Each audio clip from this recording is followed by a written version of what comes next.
Assalamualaikum warahmatullahi wabarakatuh. Hello guys, perkenalkan nama saya Fawas Alwisani, dipanggil saja Alwi. Nah, di video saya kali ini, saya dan kelompok saya akan sedikit menjelaskan terkait bauran produk. Dari kalian, ada yang tahu nggak sih terkait bauran produk? Mungkin ada yang sedikit yang bertanya-tanya sih ya, apa itu bauran produk? Apa aja macam-macamnya? Nggak cuma itu, di sini kita juga akan menjelaskan terkait strategi pemasaran produk. Yang pertama, yang kedua, strategi pemasaran jasa. Nah, biar lebih lengkap dan lebih kalian lebih paham, di sini juga kita mengangkat studi kasus. Studi kasus di salah satu kota di Indonesia. Coba tebak, apa yuk? Nah, daripada kalian masih penasaran, apa sih bauran produk, apa sih macam-macamnya, gimana sih strategi pemasarannya, terus studi kasusnya itu kayak apa sih gitu. Jadi tetap aja tonton di video kali ini. Enjoy for watching guys. Bentar-bentar, ada yang ketinggalan. Di sini saya dan kelompok satu, ada 3 orang. Yang pertama adalah Amir Zariskri dengan EM 38, terus ada Rani Iswayuni NIM 34, dan saya sendiri Fawas Alusani dengan EM 74.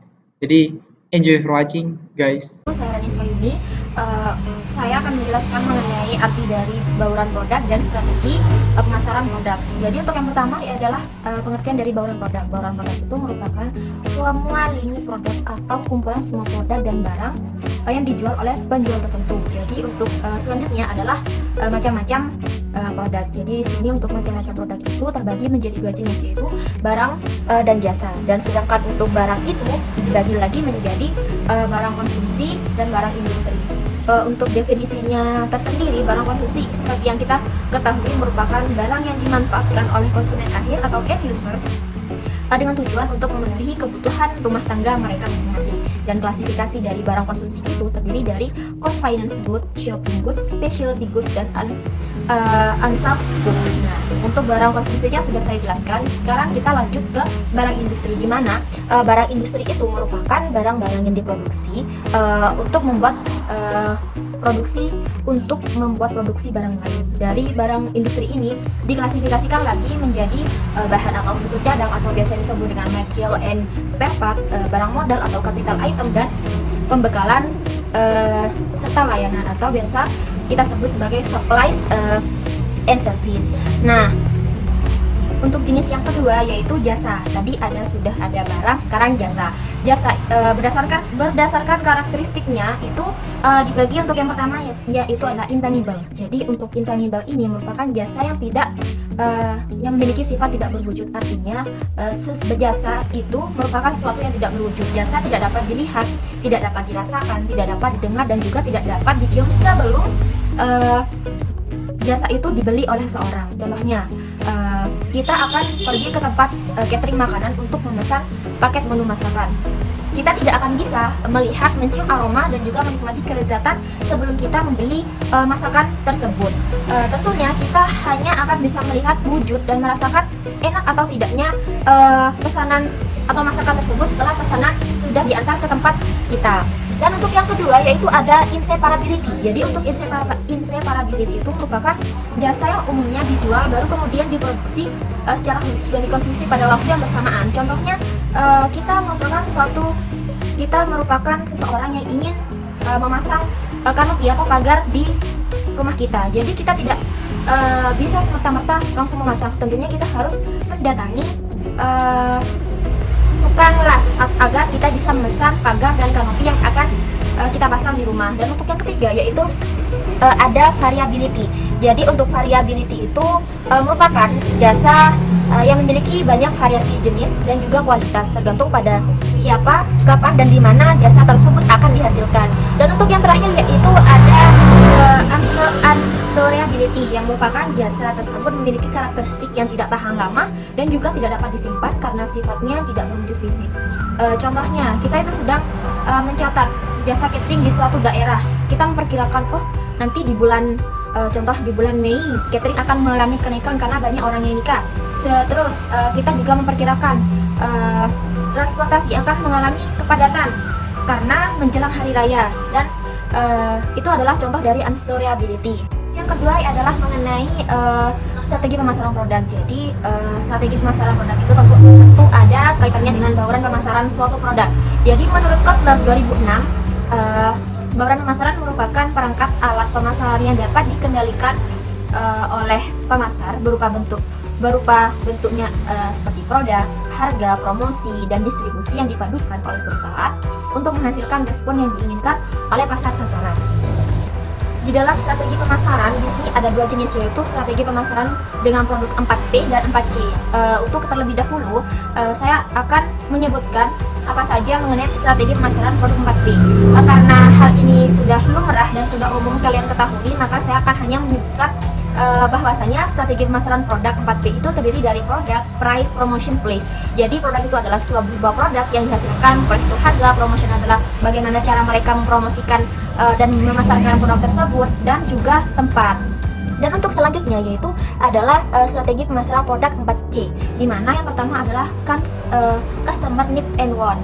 Seorang pebisnis itu harus meluangkan waktunya dengan mempelajari apa yang diinginkan dan apa yang dibutuhkan oleh konsumen secara mendalam.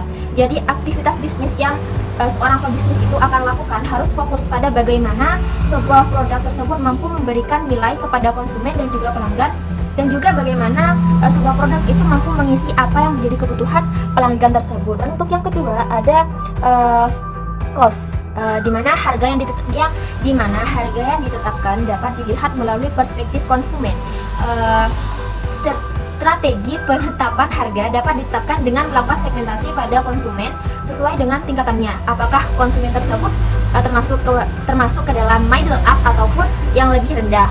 Dan untuk yang selanjutnya ada convenience, merupakan itu bagi kita convenience itu merupakan kenyamanan berbelanja yang dapat dirasakan oleh konsumen. Justru kenyamanan akan memberikan pengalaman yang menyenangkan dan memungkinkan konsumen untuk melakukan pembelian berulang. Itulah sebabnya hanya dunia bisnis yang bisa menghadirkan convenience, yang bisa memberikan kemudahan secara cepat dan instan, serta mampu berkembang secara pesat. Dan untuk yang terakhir itu ada communication atau komunikasi. Sebab komunikasi yang baik di dalam sebuah bisnis itu dilakukan oleh setiap pebisnis, hukumnya itu wajib. Karena akan menciptakan hubungan antara pebisnis dengan konsumen, dan juga fokus terhadap apa yang dibutuhkan konsumen yang disesuaikan dengan kebutuhan dan gaya hidup mereka, bukan dengan mendorong dan memaksa seorang agar bisa membeli produk yang tidak mereka butuhkan. Intinya di dalam communication ini kita sebagai pebisnis harus menjadi pendengar yang baik bagi konsumen. Di sini saya akan menjelaskan mengenai marketing mix jasa atau disebut dengan bauran pemasaran jasa. Bauran pemasaran jasa ini berangkat dari konsep tradisional yang sebelumnya sudah dijelaskan oleh rekan saya, yaitu meliputi 4P, yaitu product, price, promotion, dan place. Kemudian konsep tradisional tersebut dikembangkan demi mengoptimalkan marketing mix jasa. Jadi konsep bauran marketing mix jasa ini merebah ke non-tradisional seperti people, process, physical evidence. Dan konsep ini biasa disebut dengan 7P, yang satu sama lain akan saling berhubungan membentuk satu rantai demi mengoptimalkan kegiatan pemasaran. Baik, di sini saya akan mengulas satu-satu unsur dari 7P. P yang pertama yaitu price atau harga. Harga merupakan jumlah uang atau biaya yang mesti dibayar oleh konsumen guna mendapatkan produk maupun jasa tertentu. Dan harga merupakan satu-satunya bauran pemasaran yang menghasilkan pendapatan, sementara yang lainnya justru menimbulkan biaya. Tidak jauh berbeda dari unsur bauran pemasaran khusus jasa lainnya, harga juga mempunyai sejumlah komponen penting. Yang pertama yaitu daftar harga atau price list, yaitu uraian harga yang dicantumkan pada label produk.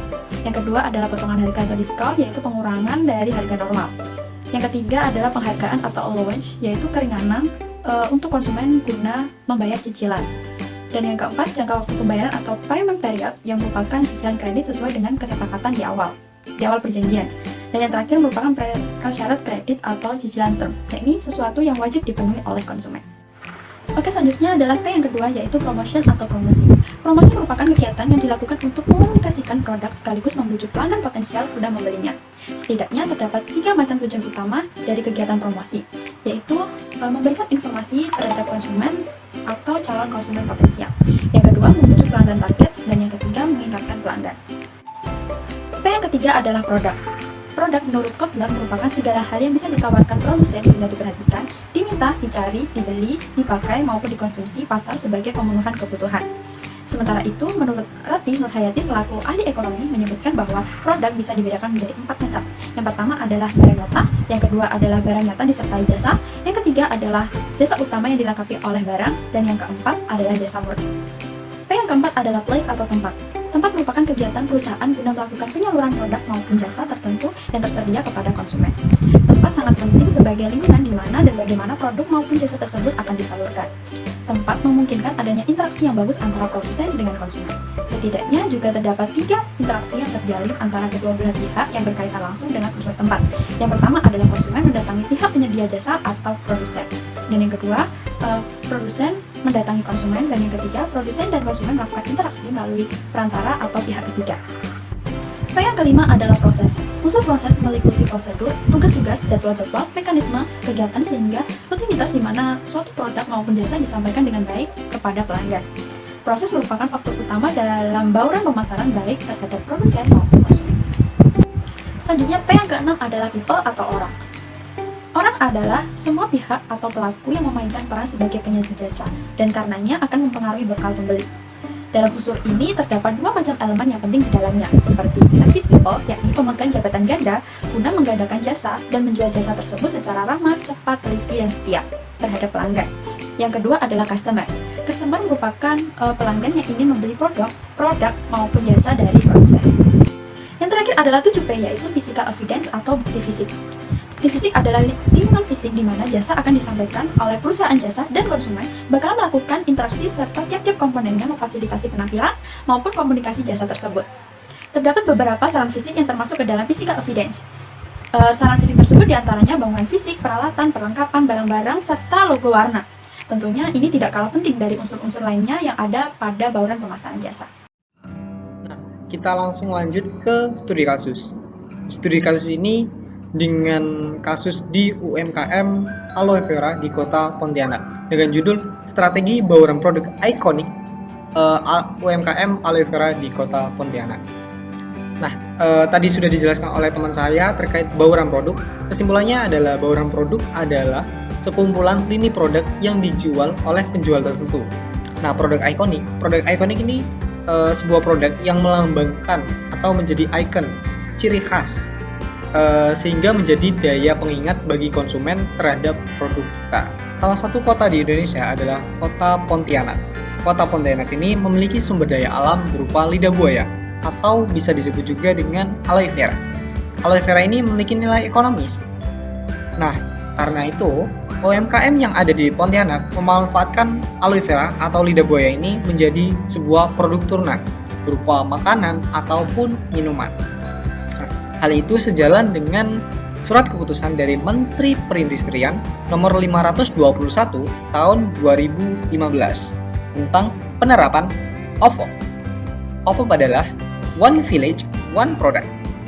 Nah, hal ini juga sejalan dengan penelitian dari Indriastuti dan Hudaya tahun 2017.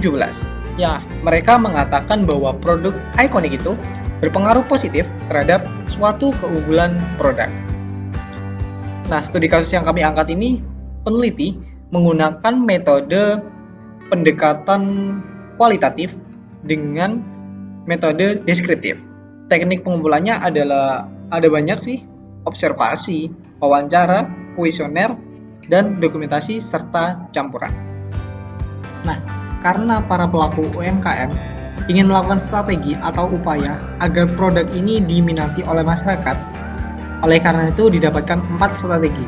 Yang pertama adalah strategi iconic product pada lini lebar. Yang kedua adalah pada lini panjang. Yang ketiga adalah pada lini kedalaman. Dan yang terakhir adalah pada lini konsistensi. Yang pertama adalah pada lini lebar. Pada lini lebar ini, merek memberikan banyak sekali manfaat. Antara lain, merek memudahkan penjual dalam melakukan proses pemesanan dan menelusuri masalah.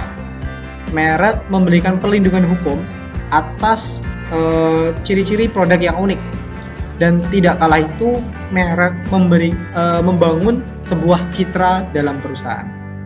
Yang kedua adalah strategi ikonik produk dalam lini panjang. Pada lini panjang ini, pelaku UMKM melakukan modernisasi produk dan menonjolkan keistimewaan dalam produk. Keistimewaan produk ini pasti melakukan sesuai kebutuhan dari konsumen atau masyarakat saat ini.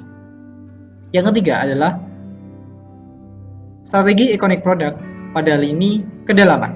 Pada lini kedalaman ini ada 3 kefokusan. Yang pertama adalah dalam segi rasa, kemasan, dan harga. Rasa ini berbagai macam rasa, seperti rasa original, rasa pandan, dan lain-lain. Pada harga ada banyak, di harga mulai dari tinggi sampai harga yang terjangkau, serta kemasan. Pada kemasan juga ada kemasan yang kecil, sedang, ataupun yang besar. Yang terakhir adalah strategi ikonik produk pada lini konsistensi. Nah, pada konsistensi ini, UMKM yang ada di Pontianak ini sangat konsisten. Mereka menggunakan bahan baku yang berasal dari lidah buaya atau aloe vera. Pada saluran distribusi, konsumen dapat langsung membeli ke tempat produsen atau di mana produk ini dijual. Nah, gimana teman-teman? Sekarang sudah paham kan apa itu bauran produk, apa aja macam-macamnya, dan apa studi kasus yang saya angkat tadi. Studi kasus yang kami angkat tadi merupakan macam bauran produk terkait barang konsumsi berupa komoditas aloe vera. Strategi pemasaran produknya ada berupa komunikasi terhadap konsumen, karena kalau kita menjadi pendengar yang baik terhadap konsumen, kita dapat melakukan modernisasi dan menonjolkan keistimewaan dari produk kita yang sesuai dengan selera konsumen. Thank you for watching guys. Don't forget to like, comment, and subscribe because your appreciation is very precious to me. Okay, see you next time guys.